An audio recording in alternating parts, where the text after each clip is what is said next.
I'm Green Bay Press Gazette sports editor Mike Vandermoss, and with me is former Packers great linebacker Dave Robinson. Dave recently was nominated to be inducted into the Pro Football Hall of Fame. Dave, tell me about that experience. Are you surprised that finally, after all these years, somebody noticed and wants to get you the honor that you deserve? Yeah. Well, Mike, I tell you, the big thing was that I'm on the board of directors of the Hall of Fame, and so whenever something happens with the Packers, they always call me and tell me. And he phoned me. I knew they were trying to nominate two people that day, and I thought they'd call and tell me that Jerry Kramer had been nominated. And the guy said, "Yeah, we nominated Curly Culp and Dave Robinson." And I like to fall half out. I can't say what I said then, but I was very surprised. And I knew my name was in the running, but I really thought that Jerry had a little edge. And I'm just eternally grateful to the guys who nominated me. And the only sad thing is that I wish my wife were alive to participate with me.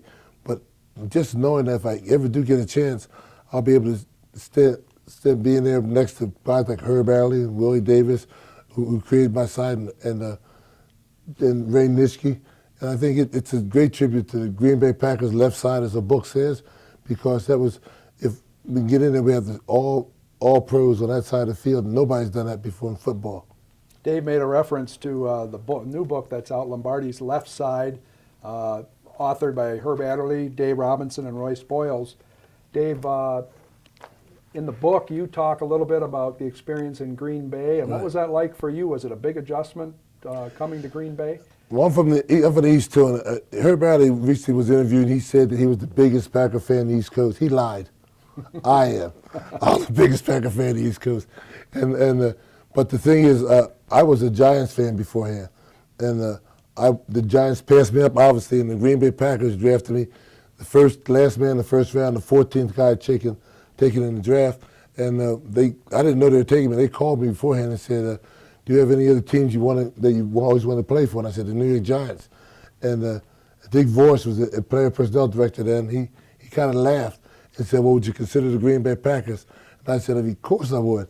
And then I didn't hear from him again. And the draft day, I was walking around campus, actually in the girls' dorm. When the draft came down, I get home, and the guy from the Harrisburg paper called me and said, what's it like to be the first-round draft pick of the Green Bay Packers? And first round, last round didn't mean a thing to me, because unlike some of the guys today, I never went to college even thinking about playing pro ball. I went to college and played pro football because that was the only way I could pay for my education. I went there for an education, as Herb and everybody else. And that's how it is. And, Herb Adderley was the very first African-American drafted in the first round by the Green Bay Packers. And I'm honored to say I was the second one. Now, it's commonplace now for it to happen, but it was just a unique experience back in '61 and '63, have a black ball player in the first round. As you reflect on your Packers career, what's your proudest moment? Cashing the check. Super Bowl one. No, there's so many of them, and they all roll together. The sack I had on Don Meredith in the championship game before Super Bowl one. We had to win that game to go to Super Bowl one. We had to win that game there was the middle game in our 3 consecutive world championships. And if we don't win that game, like I told people before, it's very possible Dallas could have beaten Kansas City, and the game would be called Tom Landry Trophy now instead of Vince Lombardi Trophy, which is terrible. Also, leading up to that game, I had a big fumble recovery against the Baltimore Colts. In '65, I had the longest interception in Baltimore Colt history, and what made that so big was my brothers were at the game, and they were sitting with a bunch of Colt fans. And as my brother made a bet, the Colts were on our 6th, getting ready to score. And the score was 14-3, I think. And my brother just bet a guy, a big Colt fan. He said, my brother's going to stop him. And as they shook hands, I picked the ball and went 87 yards into the fog and turned the game around. And we went into halftime 21-3, and we crushed them. And that was a big game because, as you remember, at the end of the season, we were tied with Baltimore. Had we not beaten them in Baltimore, they would have nosed us out for the championship. So it was a real big game, and all those together, all just big games. And being down in the Super Bowl, and like some other people said, being there, knowing it was Vince's last game, and having something done. And the guy that backed me up all the time, Herb Addy, hit something, I'm not sure who it was, and the ball popped up. And I recovered a fumble in the Super Bowl, and something I'll never forget. These are big moments. I don't have any one big moment. I have a whole series of them. And I played, and I have one big moment that you guys may not enjoy.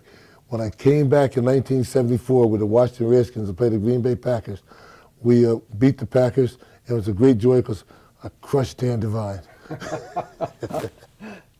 So as you reflect back on your time with Vince Lombardi, what did he mean to you as a person, as a coach? I lost my father my freshman year in high school, and the people say I was always searching for a father figure. And Vince Lombardi fulfilled greatly that. He was like a big Italian father. Nothing was too good for the family, everything for the family, and we were his family. In fact, his son often says he thought he loved the ball players more than he did him.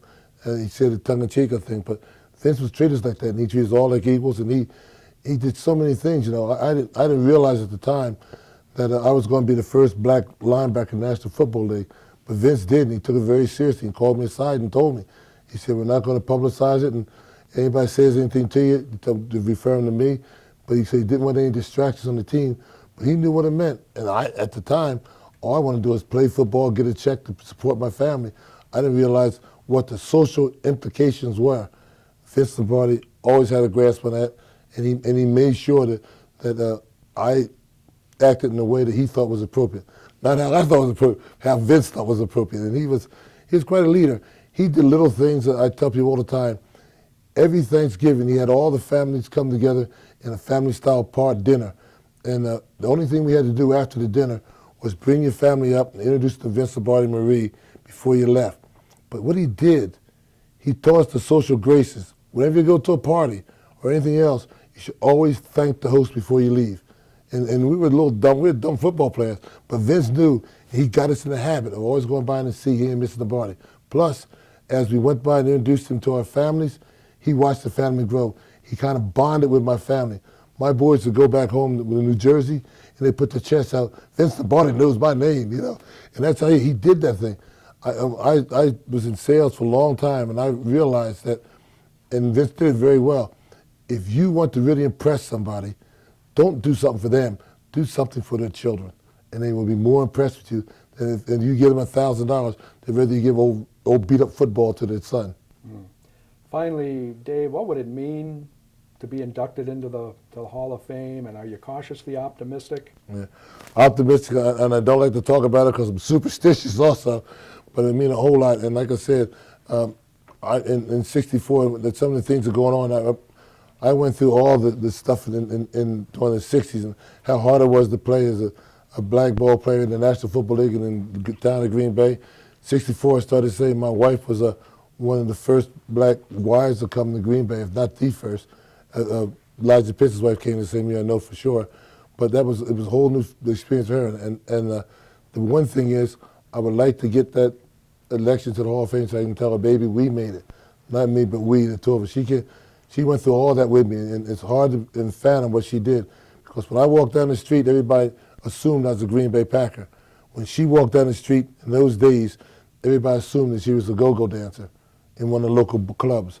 And she put through all that and persevered, and she knew that she couldn't make a scene. It was inappropriate to say anything about it. And no one knows what she went through except she, and she's gone, myself, and some of the other wives. It was a hard time, but they persevered. And the third thing that would make me enjoy is once again be on that one big team with Herb Adderley and Willie Davis, Ray Nitschke, and of course Willie Wood, and that it makes a strong defensive unit. And I can't forget, I don't know how I forgot Henry Jordan. That left side was the strongest. That's why the book is called The Left Side. Probably one of the strongest left sides in the history of the National Football League. And while they say the offense sells tickets, those 5 championships, the defense wins championships. Dave Robinson, good luck. Thank you, It's been Mike. an honor. My pleasure.